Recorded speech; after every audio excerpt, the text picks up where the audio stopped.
আমি এখন আছি যশোর জেলা, আর এখানে দেখতে পাচ্ছেন একটা কৃষি ক্ষেত রয়েছে এবং এখানে কিন্তু সুন্দর একটা সিমের বাগান দেখতে পাচ্ছি আমরা। এই সিম কিন্তু এখানকার কৃষকেরা চাষ করছে, দেখেন কত সুন্দর। এবং এখানে কিন্তু একজনই সিম যে বাগানটা রয়েছে এখানে কাজ করতেছে এবং কত সুন্দর ফুল দেখতে পাচ্ছেন। তো আঙ্কেল, এই বাগানটা কি আপনার? তা এখানে আপনার সিম এখনো তো হয় নাই, ফুল আসছে মনে হয়। আচ্ছা, তো এটা কেজি কেমন, কত এখন, মানে যখন হবে? আপনার 100 110 আবার 80 90, মানে প্রতিদিন এখন বাজার আছে, আজকে হয়তো 100 টাকা যাচ্ছে। তো এই লতাগুলা ঘুরাচ্ছেন নাকি? তো দেখতে পাচ্ছেন এখানে আসলে সিমের গাছে প্রচুর লতা বড় বড় হয় এবং এগুলা কিন্তু ঠিকঠাক করে না দিলে একটা জঙ্গল বেঁধে যায়। আর এখানে দেখতে পাচ্ছেন ছোট ছোট কত সুন্দরই দেখেন সিম কিন্তু ইতিমধ্যে গাছে ধরতেছে। এবং যশোর জেলায় এই মাটিগুলো কিন্তু খুবই সুন্দর। এখানে কিন্তু যে কোনো ফলের চাষ কিংবা সবজি, শাক এবং ধান চাষ হয়। তো ফলের জন্য যশোর জেলাটা কিন্তু খুবই বিখ্যাত একটা জায়গা।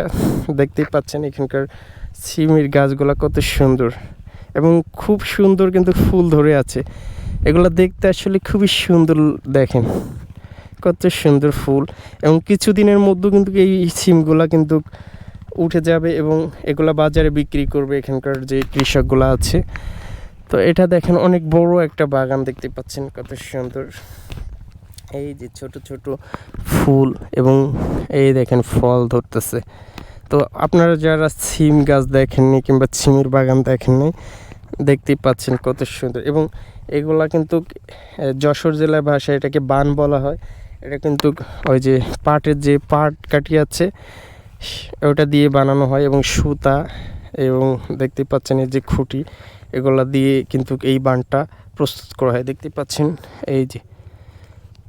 তো খুবই সুন্দর, দেখেন কিছু কিছু জায়গায় ফুল চলে আসছে এবং এখানকার চাষিরা কিন্তু খুবই সুন্দর মতন এই ফলগুলা চাষ করে এবং এগুলা কিন্তু প্রচুর পরিশ্রম করতে হয়, না হলে কিন্তু ফলগুলা আসে না।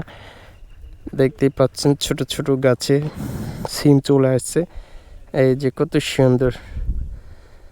এই সিমগুলো আসলে খুবই মজাদার খাইতে এবং এখানকার চাষিরা কত কষ্ট করে কিন্তু এগুলো ফসল উৎপাদন করে, দেখতেই পাচ্ছেন।